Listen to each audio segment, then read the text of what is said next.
Nako, matinding pagbubunyag ito ni Senator Amy Marcos tungkol sa Paksilika, no? Marami pong ayaw sa Paksilika dito kasi ito dapat ay pagdebatihan ng gusto at pagsaliksikin at ipaunawa sa sambayan ng Pilipino kung ito ba talaga ay pwede o hindi. No, kasi maraming tatalo sa Paksilika na kasi ito ay para mga semiconductor yata to, mga AI, mga chips, no? May nagsasabi na pwede daw kasi ito daw ay maraming lalawak ang industriya pang ekonomiya, maraming trabaho mabibigyan ng Pilipino, doon sa parte ng Pampanga na paglalagyan, sa Clark, no, maraming mga magiging electronics siguro, no, dadami ang kalaguan ng negosyo ng Pilipinas, o may mga imbento mga microchips, etc.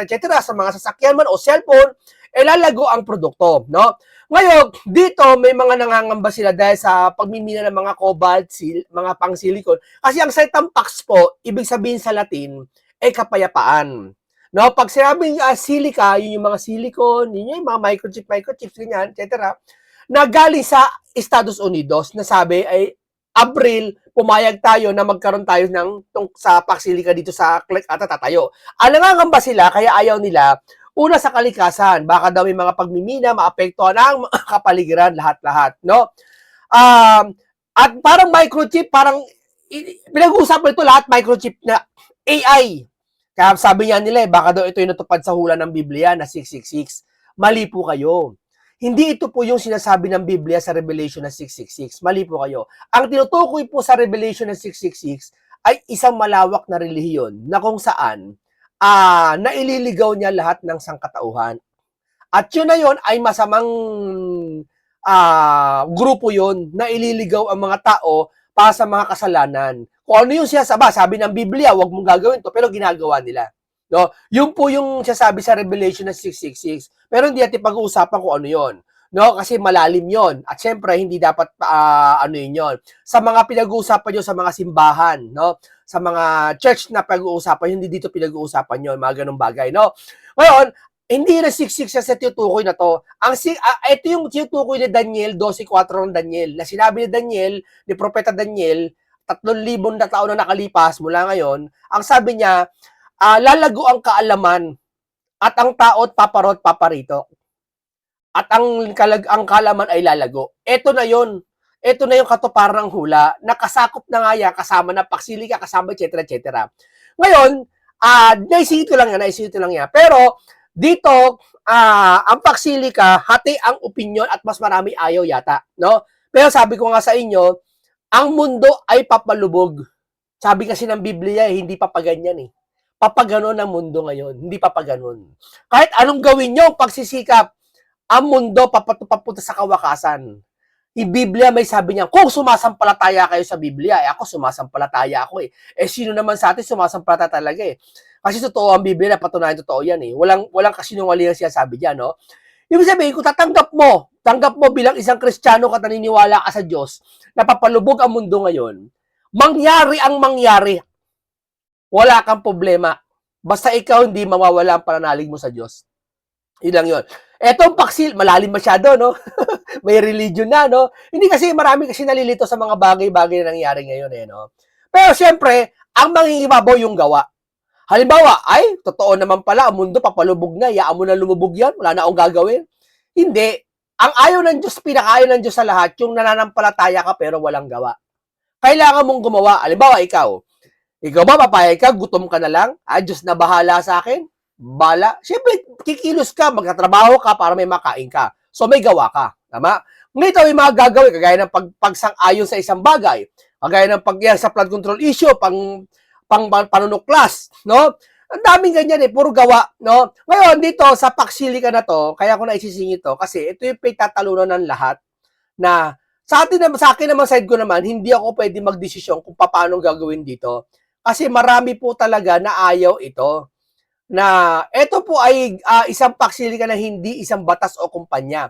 Itong international na inisyatiba na pinangungunahan ng Estados Unidos para bumuo ng isang ligtas o makaugnayan ng supply chain para sa artificial intelligence o AI o semiconductor, computer chips, critical minerals, data center, advanced manufacturing, dami, etc. No? Na yun ito mabuwasan ng pagdepende sa China sa mga teknolohiyang manggagaling sa China, no? Parang ganun, etc. etc. Napakarami na, no? At bakit ito ginawa? Sa kasalukuyan, maraming bahagi na paggawa ng chips at pagproseso ng critical mineral. Ang kontrolado o malaki na bahagi ng China. Gusto ng US at mga kaalyado nito na magkaroon ng alternatibong supply chain na manggagaling sa mga bansa na ituturing nilang pagkakatiwalaan. Ano ang papel ng Pilipinas? Sumali ang Pilipinas sa Paksilikan noong Abril 2026. Kung hindi ko pagkakamali, correct nyo ako. Kasama na po sa plano ang pagtatayo ng isang malaking AI at semiconductor industrial hub sa New Clark City, dyan sa Pampanga at sa Luzon. Inaasahang makakahikayat ito ng mga dayuhang kumpanya at pamumunuan ng high technology manufacturing, no?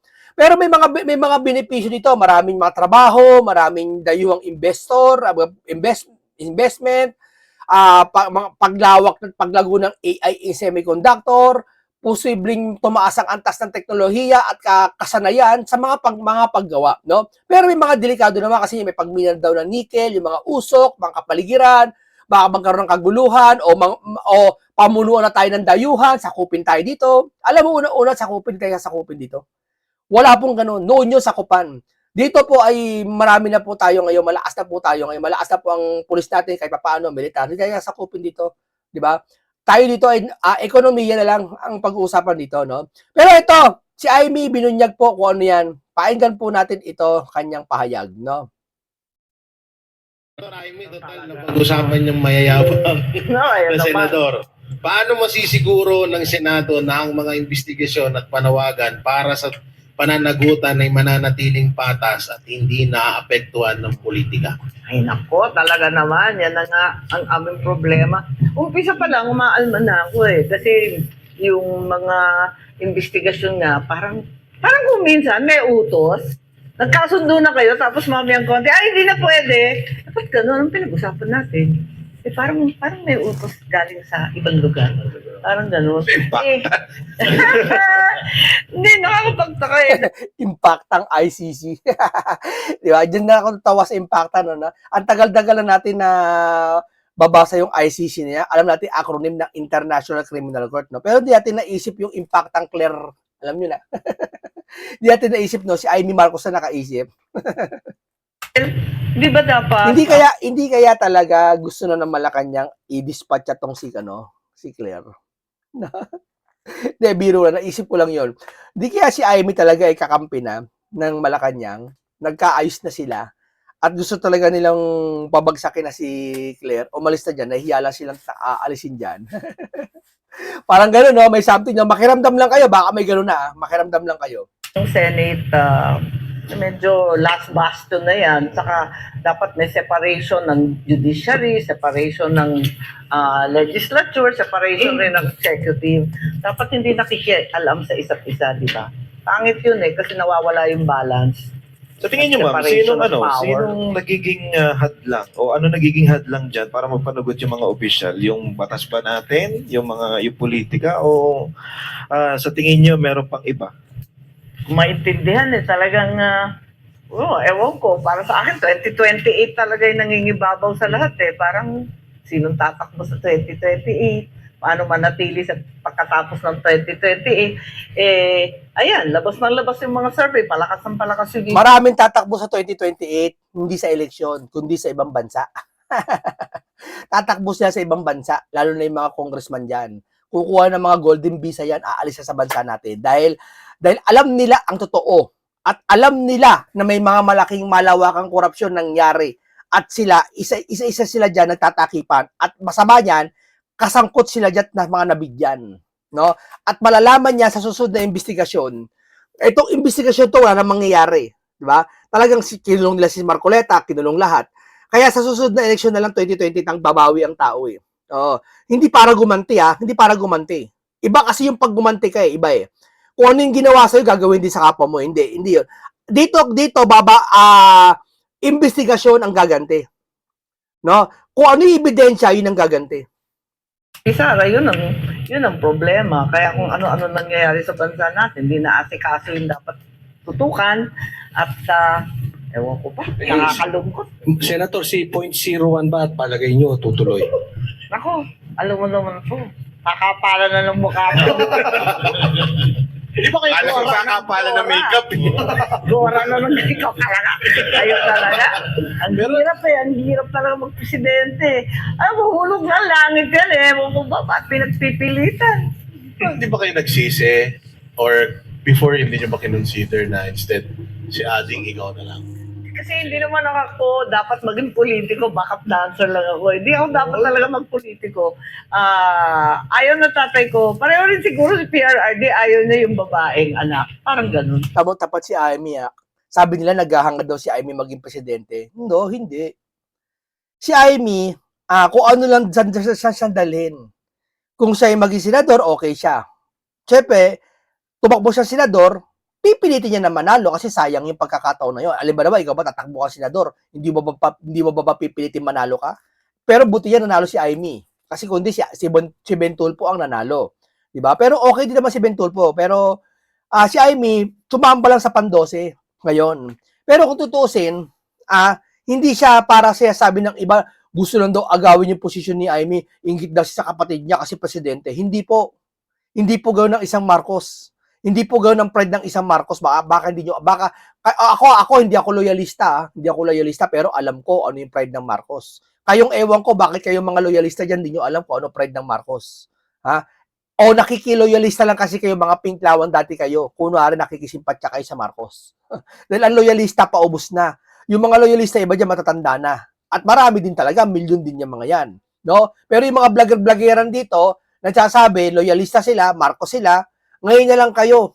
Ha? Pero yung history ng mga yan, yung damdamin ng mga yan, hindi nyo kadamdamin yan. Hindi nyo alam ang damdamin ng mga yan. Diba? Kaya kayo, nagkakamali kayo, hindi nyo alam ngayon kung saan kayo pupunta. Diba? Kinasuhan si Romualdez, hindi nila alam kung saan sila pupunta. Diba? Kung kay Romualdez ba o kay Bonget. Diba? Kasi hindi nyo alam ang loyalista eh. Pagiging loyalista nyo eh. Diba? Sabi nila loyalista sila. Alam nyo ba meaning ng loyalista? Ngayon eh, pag kayo, nakikileni kayo, dalawa sila ngayon eh, Lenny saka BBM eh. Hindi loyalista tawag yan.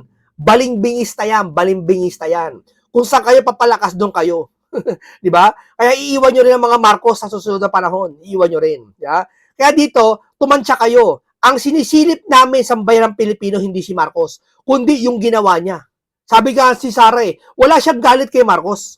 Galit siya doon sa ginawa ni Marcos. Magkaiba yun. Ha? Ganito kasimple yan. Ngayon, nakikita natin mga pagkukulang niya, pinupunalan naman ang pagkukulang niya. At yung pagkukulang na yun, hindi basta lang. Ang pagkukulang na yun, isang napakalaking pagkukulang. Lalo sa flood control scam na yan. No? Na parang wala bang ginagawa, walang mastermind na mananagot. No? Kaya yung mga saitan, yung mga vlogger-vloggeran kayo, vlogger-vloggeran lang yan sa panahon ngayon. Pero pag si BBM bumaba na, iba na yung mga yan. Pinklawan na, pupunta sa pinklawan niya mga yan. Hindi na sila pwede pupunta sa Duterte. Kasi talagang kahihiyan nyo pag pumunta sila sa Duterte. No? At iba niyan tatakas na. No? Protective kasi ang ama sa babaeng anak, malupit at brutal kasi ang politika. Siyempre, ayaw mo i-expose yung babaeng anak. So, dapat talaga si Bongbong. So, nasa utak ko si Bongbong. Ang papel ko lagi, campaign manager, media, ganyan. Basta backup. Hindi ako dapat maging kandidato. Napilitan lang ako sa probinsya namin dahil nga, wala nang kandidatong iba, may lalaban. Totoo yan. Eh, kung Marcos daw ang tatakbo, kaya ayun, tinulong ko na lang si Bongbong. Ako na naman ang tumakbo. Doon lang nag-umpisa. Pero kung naging lalaki kayo, no, kayo presidente ngayon. Ganon. Ganon. Ewan ko, maganda ba maging presidente? Kadami-daming problema ng Pilipinas, sa totoo lang. Nag-aalala lang ako kasi binabandera ngayon yung mga Pax-Silica. At saka yung yan, Pax-Silica. Kasi yung Pax-Silica na hati po at napakaraming mga Pilipino na ayaw dyan. Pero ako hindi, ang sinabi ko yung mga basic lang. Pero hindi pa natin alam kung ano talaga ang pinakamalalim na dahilan niya kung bakit magkakaroon sa Pilipinas niyan. Huwag muna tayo magsalita ng tapos dyan. No, pakinggan muna natin opinion ng mga opisyales kasi sila ang mga nakakababad dyan sa sitwasyon na yan. Sila yung mga nakakausap ng mga opisyal ng mga Pax-Silica. Wala tayong karapatan para manghusga kaagad. No? Pero syempre, maraming Pilipino na ayaw dyan. Ayaw ko sabihin ayaw ko dyan. Ayaw ko rin sabihin na hindi ko gusto ko dyan. Yan ay isang impormasyon na muna pumasok sa atin, pabayaan muna natin kung ano mga magiging desisyon nila. Pero syempre, dapat ang masunod, yung nakakarami. Kung halimbawa ay nakakarami para sa pagboto, ba't ka nanalong presidente, ba't nanalo kang vice president, ba't nanalo ka senador? Kasi dumami boto mo. Nanalo ka para may ng boto. Ganon din dapat sa pagpapasya sa Pilipinas. Kung ang Pilipino ay ayaw sa isang bagay na yan, dahil mga Pilipino na yun, hindi naman mga bobo lahat yun, no? Iisang pag-iisip nila, masunod dapat ang nakakarami. Pero, kung napagpasyahan naman, napagdebatihan naman ng itaas, no? At ay napagsang-ayunan naman ng mga sambayan ng Pilipino, napaliwanag ng husto sa mga Pilipino, no? Doon magpapasya na kung po pwede yan o hindi. Dapat ganyan ang paliwanag dyan, no? Hindi ka pwede nagmamadali dyan. Hindi ka pwede basta papogi ka lang dyan. Iba yan. Kasi napakalaking responsibilidad dyan na maiiwan mo. Pumayag ka nga, papasusunod na presidente, paano? Hindi natin alam, may mangyayari. Pero, abangan na natin. No? Kasi marami pa dapat asikasuhin yung pagtaas ng kuryente. Yan ang pangunahin talaga eh. Yung gusip mura ng taong bayan eh. Hindi yung pag-unlad kagad eh. Yung pag-unlad na yan eh. Hindi niya maagapan yung bagbaha eh. Yung flood control scam mo, wala nga eh. Flood control scam nga, wala mangyayari. Sa pagtaas ng kuryente, bilihin, wala nangyayari. Diba? Uunahin pa ba ibang bagay? Di ba? Yan ang dapat iniisip nila, siya sang alang-alang muna nila. No? Hindi ko siya sabing ayaw ko sa paksilika. Hindi ko siya sabing gusto ko yan. Pero mag-isip-isip muna kayo kung ano yung mga bagay na pwedeng gawin. Na talagang ikauunlad muna ng bansa na to bago nyo isabayan. Colomba? Colomba ba yun? Yung, narinig na ba ninyo yung white hydrogen? Nakaka-sense na naman eh. May kontrata na naman. 3 lugar na daw sa Pilipinas. May white hydrogen. Nako, si Amy nagbubulgar na naman, nalalaman niya. No? At nag-umpisa na raw mangkalkal. Yun. At nag-start na yata sa ibang probinsya. Tapos sisimulan rin Western Zambales sa Pangasinan. Na may white hydrogen na panggagalingan rin ng energy. May kontrata na eh.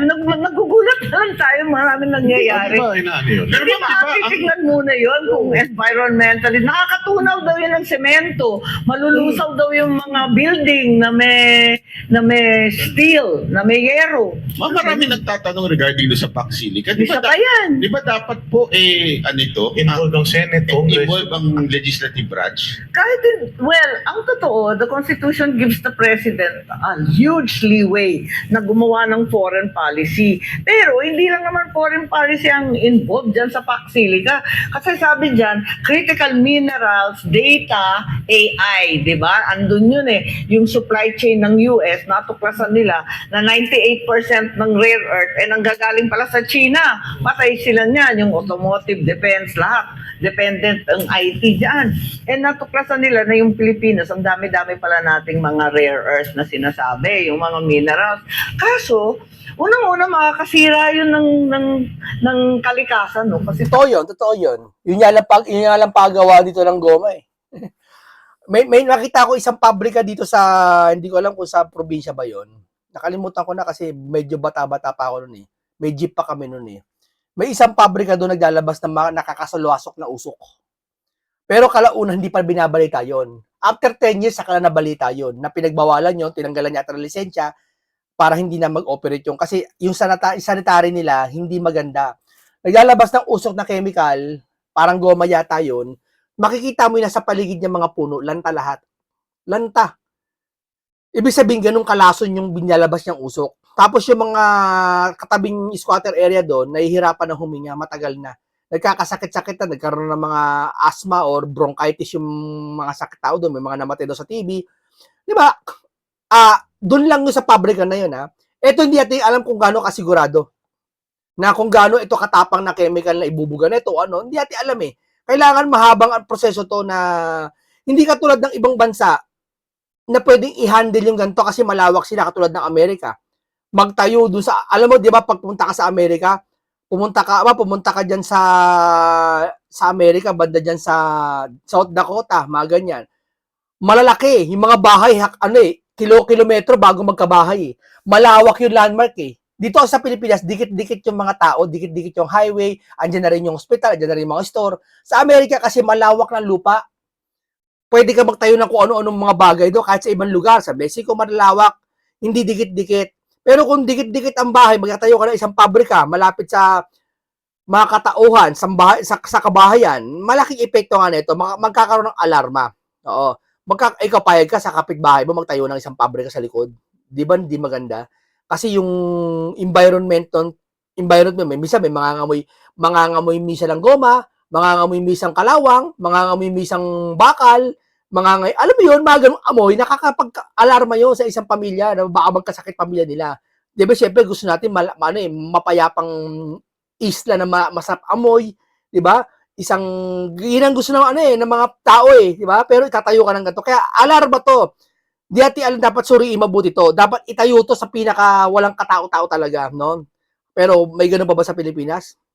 Malamang tatanggalin nila yung bundok, di ba? Ayun na masama, aalisin mo yung bundok. Baha na naman yan. Yung mga puno puputulin mo para doon magtayo, mahirap. Hindi ganun kalawak ang Pilipinas para saan mo tatayo yan, di ba? Ibang klase yun hindi siya parang gold na ima-mine mo tapos na-excavate ng buo. Hindi yun sinasala, alam mo yun? Sinasala yun hiwa-hiwala yun ibang klase yung rare earth na parang buha-buha gaganyanin mo. So talagang sisirain yung bundok, isa yun. Tapos hindi natin sigurado kung atin ba yun o hindi. Tapos di ba parang issue sa bases? Anong batas doon sa lugar na yun? 4,100 kilometers. 4,000 kilometers. Ang lawak nun. Isang syudad yata yun. Di ba? Maraming magsasakripisyo. Aalisin yung mga puno, papatagin yung lupa, yung mga tao lilipat sa kasi pag nagtanggal ka ng malaking lupa sa isang lugar, sa isang masikip na bansa, tandaan nyo, katulad ng Pilipinas, saan mo dadalhin yung mga taong paglalaga ka nun? Saan mo dadalhin yun? Isisiksik mo sa Metro Manila. Hindi magiging crowded na naman ang Pilipinas, lalo. Di ba? Lalo maghihirap ang Pilipinas. Totoo yan. Kaya nga sabi, yung ano na yan ito usapang agriculture naman tayo, dito usapang galit. Hindi naman to usapang galit, no? Kaya nga yung mga provincial rate na yan, malaking bagay kung bakit naging crowded ang Metro Manila. Traffic, mababa ang pagsahod. Bakit? Kasi ganito yan Sumisiksik yung mga ibang taga-probinsya papunta sa Metro Manila. Kasi sa Metro Manila malaki ang sahod. Pero pag ipantay mo yung sahod sa Metro Manila sa provincial rate, tanggalin mo yan. Wala lang pupunta sa Metro Manila para magtrabaho. Isipin mo taga probinsya ka, pupunta ka pang Metro Manila para lang magtrabaho dito. Ilang Pilipino ang gumagawa nung kaya crowded ang Metro Manila. Populasyon yung usok, lahat, tambucho, lahat halo-halo. Pero hindi balance Pero kung lahat mo, tanggalin yung provincial rate. Hindi para pumunta rito yung mga taga-probinsya para magsapalaran sa Manila. Kasi parehas naman ang sahod dun Ba't sila pupunta dito? Gets nyo? Yan sinasabi ko sa inyo, dapat tanggalin yan. Kasi malaki epekto sa sangkatauhan yan Kaso wala Dapat na-issue ng presidente yan Dapat isang presidente talagang tulad ng, sa akin, tingin ko, dapat kasi nagka-pandemic ng kay Pangulong Duterte Yung kalahati ng taon niya nagkaroon ng pandemic kaya wala nagawa halos si Pangulong Duterte sa pakalahating taon Nagawa lang puro sa mga tulong sa may sakit na naapektuhan ng pandemic, no? Pero tingin ko sana Vice President Rodante Marcoleta magagawa to. Kaya isang talino ng isang Kalan Cayetano magagawa to, no? Kung maimpeach si Sara, Cayetano patakbuhin. Tapos, di ba? Gawin lang yun. Sabi, parang yung buong 400 plus na Araneta Coliseum. yeah, laki-laki. Sabi kasi yung buong New Clark City, halos buong Tarlac, Pero Nueva Ecija. may tinabang na daw po yun. Magkakaroon. Nako, buong Tarlac. Binenta na buong Tarlac. Para sa Paksili yata. Hindi natin alam. Buong Pampanga po. Ulitin mo doon, hindi ko narinig Yung buong 400 plus na Araneta Coliseum. yeah, laki-laki. 400 plus na Araneta Coliseum, laki nun. 400 plus, hindi na 400 plus, baka 500. Sabi kasi yung buong New Clark City, halos buong Tarlac, Pero Nueva may Ecija. tinabang na daw po yun. Magkakaroon ng Nako, buong Tarlac. Na, binenta nata. Ay, Marcos binuking. Buong Tarlac, gagawin pa si Pax Pasilika. Hindi, parang ganun lang. O na-OA lang siguro pagsabi, pero malaki ang Tarlac, hindi naman ganun siguro buong Tarlac. Baka yung buong area lang na malawak doon. No, wag naman sana kasi pag-isipan nyo muna mabuti yan. Kasi ako ayoko pa talaga sabihin na gusto ko yan. Kasi malay nyo, in the future, kagustuhan pa ng Panginoon. Hindi natin magagawa. Sabi ko sa inyo, mangyari na ang mangyari. Maraming artista. Bakit naman artista? Mga anak Amerikano tsaka Ay, mga anak Pilipino. na mga GI din. Ganon, fill out. Marami rin basketball. Hihina ang negosyo ng pagpapagawa ng ilong. Aray ko. Kasi meron doon Kasi meron na doon. Mga ilong. Tapos Yun, na mga ilong. nakaalala nga, tapos yung kuryente, ang daming kuryenteng gagamitin, tubig, na lagi nang walang tubig, pagkat umuulan na lang, pag binabagyo, kawawa na yung mga farmers natin. Rice granary natin yung Nueva Ecija, yung Pampanga. Pero alam niyo Bulacan. ma'am, parang dito sa Paksilikan na to, parang nagulat lang tayong lahat Oo na nga. biglang meron na. Correct. Sa tingin niyo po ba nagkulang ang Malacanang ng information drive regarding Paksilika kaya hindi Tama. napapaliwanag sa tao? O dapat talaga, unang-una, ikukonsulta mo yung mga tao sa lugar. Payag ba yung mga taga-Tarlac, Nueva Ecija at iba pang lugar? Highly volcanic, wag kalimutan na meron dyan ko na Mount Pinatubo. Carry ba nila yan? At saka, paano? Puro palayan yan eh, di ba? Yan ang rice granary ng Pilipinas. Nag-i-import na nga tayo ng big. Tama, ipagpaalam mo muna dyan kung sa tatayo sa Clark, Pampanga ba? Clark City ba? O sa Tarlac ba? Hindi natin alam kung sa Tarlac eh. Parang magkakalapit lang ata yan, no? Hindi natin alam kasi parang lumalabas. Pag yan, hindi mo pinagpaalam yan, pinaalis mo na yung mga tao dyan. Kasi ganito yan eh. Hindi ka pwede magtayo ng isang bagay na hindi alam na, alam ba, ikaw sa bahay mo, kakatok ba sa bahay mo para paalisin ka? Magtataka ka, bakit? Hindi sir, umalis ka na dyan. Ito, pera, bigyan ka namin, bilhin na namin yan. So, ibig sabihin, pinagbenta mo na, pinagbenta mo yung lugar na hindi sa'yo. Pinsapilitang pinaalis ka. Ibig sabihin ba, binenta yung lugar na hindi nila alam? Binenta na pala? Sample lang to, hindi ko sabing binenta. Ha? Ibig sabihin, buong Tarlac, binenta. Hindi naman ganun. Pero, baka part lang ng Pampanga, Tarlac, nabili yung lugar para pagtayuan ng ganyan. Ng ganyang, hindi natin alam kung company ba yun o ano, hindi natin maintindihan, di ba? Pero, wag naman sana, wag naman. Kasi talagang uubusin pa natin lahat ng bukid. Oo, kakayo din yung bukid. Pag malabaw, wala pa paglalagay sa mga lalagay yan. Ang laki-laki niyan. 4,000 kilometer yata ang lawak. Saan mo lalagay yan? Yeah? Ano ba yan? So talagang maraming questions. Isa pa na malaking question dyan, kung ano ang gagawin. Kasi yung maraming AI at saka yung iba pang gagawin na automotive, gagamitin sa defense. Diba? Automotive and defense. Magkadikit naman yan. Parang ang lalabas, kakampi na naman tayo ng Amerikano. Baka tirahin na naman tayo ng China. Yan ang ayaw na ayaw natin. May tuturing nga daw po na EDCA site. Ha? May tuturing nga daw po na EDCA site. Napakalaking EDCA site na ba yun? Buong Luzon halos. Ala, buong Luzon? Grabe. Hindi naman siguro, baka part-part lang. Ano, gagawin industrial yung buong Luzon? Kaya Hindi ko maintindihan kung ano tutukin niya, Amy. Paksili ka ba o ano? Kayo umunawa. nervyos. Busy daw po kasi yung ICC ng Malacanang. Kaya hindi na ipapaliwanag. Ako ha? Ay, anong meaning niyan, boss? Hindi ICC? ko naman pinangalanan. Sabi ko lang, impact ng Pwedeng impacta ka eh. O, bato-bato sa langit, no? Oh, pero Senator, Senator, totoo po ba na nagkakaroon na ng development doon sa pagtatayo ng Paksilica? Paano po Ayan kaya? na, paksili ka talaga pag-uusapan dito. Sabi, meron na daw. Meron yung ng mga- development. Kaya nga ako nagtataka, kasi maski yung white hydrogen naman na isa, na sumulpot na naman, yung Coloma na yan, ikatlo na pala na site. Naguhukay na pala sila sa ibang lugar. Bakit wala tayong alam? Nakakagulat.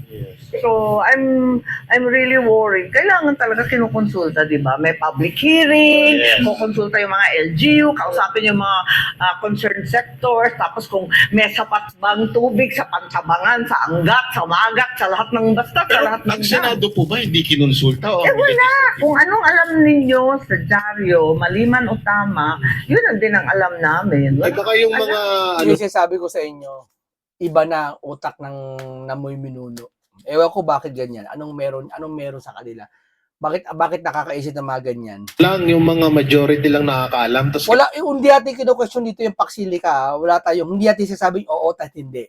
Ang sa atin lang yung pagtatayuan ng isang paksili ka. Hindi lamang ba pinaalam sa taong bayan? o yan sa mga nakatira sa lugar na yan, magkatayo, ikonsulta mo sa taong bayan kasi taong bayan naglagay sa'yo eh.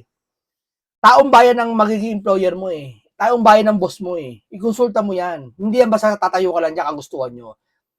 Yeah. Yung Ay, minority. secret. Ganun. Hindi kayo nakaka- Baka may kontrata na rin doon, no? Oo, uy. Ouch. Actually, marami tayong mga subscribers kasi sa mga vlogs namin na mga from Tarlac. Yeah. Hindi din daw nila alam yon, pati yung mga barangay nila, hindi daw nila alam yun. Wala no talagang idea. walang consultation na naganap. Tapos yung white hydrogen, wala rin alam dun sa Western Zambales. Pero speaking of yung mga senador, nung narinig nyo na po itong Paxilica, tapos nabanggit din ito sa SONA ng Oo. presidente. Alam mo, malaking gulo to. Totoo, pag natayo yan, malaking, hindi ko sasabing ayaw natin paksili ka sa kagusto natin. Pero malaking gulo yan kung hindi mapaplansya na masyado sa taong bayan yan. No? Magkakawatak-watak talaga ang mga Pilipino dyan. Hindi ano yan, dapat iplansya yan na maigi, ipaalam sa taong bayan kung ano ba talaga yan. Hindi yun nangangapa ang tao. Ako, maski ako nangangapa ako yan. Hindi ko alam kung ano yan eh. Kayo sa minority and yung mga sa majority, napag-usapan nyo ba to? Oo, Or napag-usapan. naging Nagpila ako as usual. Nag-file na naman ako ng resolution to inquire into the Paxilica kasi nga, ang daming tatamaan. Ayun. At sang-ayon daw yung defense, sang-ayon daw yung DFA. Tinatanong ko, paano yung DNR, yung DA, payag ba lahat ng tauhan nila? Oo, payag ba? Papatagin yung bundok, payag kakayurin yung kapunuan, aalisin yung mga kabahayan. Paglalagyan mo, syempre yun eh. Payag ba sila? Laki niyan. Ano ba, naibenta na ba yung Tarlac? Tarlac na ba? Ano yun? Clark? New Clark? Naibenta na ba lahat yan? Pampanga? Naibenta na ba lahat yan para ipagtayuan kagad? Okay, susayo yan. Kung sa pag-aari ng Marcos siya, walang problema. Wala kami magagawa dyan. Tayuan mo talaga yan. Kasi may ganun eh. Di ba? May ganun eh. Pag may-ari mo yung isang malaking lupain, wala magagawa yung mga squatter, palayasin talaga. Ganun nangyayari, di ba? Kahit anong rights mo, wala kang titulo, pag may-ari ng isang mayaman na tao yan, paalisin kayo dyan anytime, wala kayong magagawa. Parang ganun. Eh bakit? Kayo ba may-ari niyan? Naku, parang ang labo nito, yung NIA. Lahat ng tubig na hindi umaabot sa palayan, kukunin pa. Paano ba yan? Meron pa mga balita ngayon na hindi ko nakalimutan ko anong pangalan nung political na yan na parang pwede daw na maibenta daw yung pagtatayuan ng Ako po, eto nga, yun na ngayon tinatanong ko nga, ano yung batas dun sa lugar na yon? Don't tell me, ibubuwag na lahat ng Philippine laws. Kasi syempre, sila may-ari ng kumpanya, sila na nag-take over ng Luzon Corridor. Teka muna, kanino na yan? kasi Yan ang nakakatakot. yung mga EDCA sites, parang wala tayong freedom Diba? na pumasok doon. Diba ganun din yung Meron Meron po bang kapangyarihan ng Senado Ah, na ito'y pigilan? Dapat itanong namin yan. At saka, yun nga, Ang pipigil dyan, ito lang. Ito pipigil dyan. Kasi yung mga ibang senador dyan, wala ng kaluluwa eh. Oh, ikaw ba naman, trilyon na wala sa flood control? Tahimik kayo? Tingin nyo, may kaluluwa kayo? Sinanlaan nyo kaluluwa nyo eh. Hindi ito lang ako, senador. Ha? May 1 trilyon na wala sa flood control, natahimik ako? Tapang-tapang ng iba dyan. Away, asawa, ang tapang nila. Pero yung pag-flood control, tahimik sila. Di ba? Totoo lang. Di ba? Napakawalang yan nila. Eto, senador, tututol ba kayo, papayag? Hindi kayo. Pagdebatihan nyo to. Ano, manonood na naman kayo dito? Ayaw na naman? Hirap sa mga to eh. Lagi ang Pilipino sinasanla eh. at the very least, mag-inquire mo. Pero hindi natin alam, baka maganda tong Paxilica. Hindi natin alam. Pero ang problema yung pagpupwestuhan nito. Yun ang mahalaga. Kawawa yung taong bayan na sa search ko, Tarlac daw ata saka New Clark City. Ayun dito sa ating data na ang kasalukuyang plano ay pamamahalaan itatayo sa pangunahing Paxilica Industrial Hub sa New Clark City at Clark City na nasa Tarlac. Hindi pala Pampanga, Tarlac. No? Ang laki na humigit kumulang 1,600 hektarya. Ang laki na ito. Ang laki na ito, 1,600 hektarya. Di ba? Oh, yun. Wala, kasi wala Klaro, ang labo eh. Ang pinag-uusapan lang yung mga data center daw, gagawa ng data center. Alam natin ang konsumo ng kuryente niya na tubig, grabe. Pero may critical minerals rin, so may minahan din. Pagkatapos may supply chain din. Hindi ko alam eh. Parang ang daming sakop eh. Sobrang daming sakop. So tingnan natin at kinatatakutan talaga ng Central Luzon. Alam naman natin, kawawang-kawawa na yung mga farmers natin. Oo, kinakatakutan nila to siguro kasi laki nito eh. Kalahati pa ng Muntinlupa. Oh, laki ng Muntinlupa 3,000 mahigit ano yan. Ito pala kasi kalahati ng Muntinlupa yung laki. Imagine. Isang laki yata ng Taguig yata. Hindi ba mas malaki? Taguig o Muntinlupa. Ang laki nito. Isang syudad pala sa Metro Manila to. Halos. Hindi ba isa? Kalahati. Laki nito. And hindi pinag-uusapan, hindi maganda sabihin, pero nababalitaan ko from time to time. At malapit ako syempre, I represent a rural constituency. Puros gulay sa amin. Nabubuhay. Ano ba? Binenta nyo na ba yung Tarlac? Tanong ko lang. Diba? Nakakatakot. Di natin alam. Baka isang araw palayasin mga taga dyan, Tarlac. Walang ano eh. Hindi, pero tingnan natin, abangan natin, baka naman may usapan na, may ano yan, pag-uusapan yung gobyerno ng Tarlac o sa Kapas Tarlac o para tatayo yan, di ba? Tingnan natin, pagmasa natin. Kami sa palay, gulay at saka OFW, di ba? Yan naman ang buhay ng Ilocos. So, ang mga farmers parating tumatawag, magtatanong. Tama na yan. Okay, maraming salamat sa inyo. At ito ay hindi natin sinasabing ayaw natin ng Paksilika at hindi natin sinasabing gusto natin. Ang sa atin lang, inaalam pa natin kung ano magiging epekto at magiging benepisyo sa sambayan ng Pilipino. Kasi tayo nandito, tayo makikinabang yan. Siyempre, no? Siyempre, hindi naman tayo papayag na tatayo rito yan, hindi tayo makikinabang. Di ba? Para saan pa yan? Hindi para sa inyo lang yan. Di ba? Dapat makinabang niya sambayan ng Pilipino at yung mga nasa paligid. No? Lalo na yung mga pagputol ng puno, pag-harvest ng mga bundok, papatagin yung mga kabundukan, kasi sa mo ilalagay ganyang kalaki. Sa mo ilalagay ganyang kalaki kalawak kung hindi mo bibili yung malaking lupain o hindi mo ibinenta yung malaking lupain dyan. Di ba? Sa mo ilalagay yan, ganyang kalaki, 1,600 hektarya, 4,000 hectares, 4,000, tama, ang hektarya ata, 1,600, kung pagkakamali sabi daw 400 na Araneta Coliseum daw. Ang laki nun. Ha? Saan mo tatayo yan? Saan mo sasalpak dyan sa New Clark City na yan, sa Tarlac, Kapas Tarlac? Saan mo itatayo dyan? Saan banda dyan? Di ba? Isabihin, pag yan tinan mo, tatabasin mo yung mga bundok, maapektuhan. Di ba? Hindi natin alam eh. Ang pinag-uusapan nito, hindi na may paksilikan na yung pagpupwestuhan na, meron, baka may usok dyan, uusukan niya yung mga tao, pupunta sa Luzon, pupunta hahangin sa Metro Manila, di ba? Yun yung bulkan eh. Di ba? Yung bulkan yung pumutok dyan sa Tagaytay eh. Bulkan Taal, pag pumutok, damay pati hanggang Baguio eh. Yung hangin eh. Layo na nun What if pa kaya to? Na isang malaking industrial yata na pag yung usok niya baka pumunta sa Metro Manila. Di epektado mga Metro Manila. Mag-isip kayo kung ano mga maganda dyan, sa ilagay yan, sa pababa mo pwesto yan. Yeah? Hindi naman pwede sa Sierra Madre. Yeah? Okay, maraming salamat. Isang makabuluhan talakay naman at ito'y aking opinion at ito ay komentaryong punong-puno ng kapakinabangan at content na maraming matututunan. Paalam po sa inyong lahat.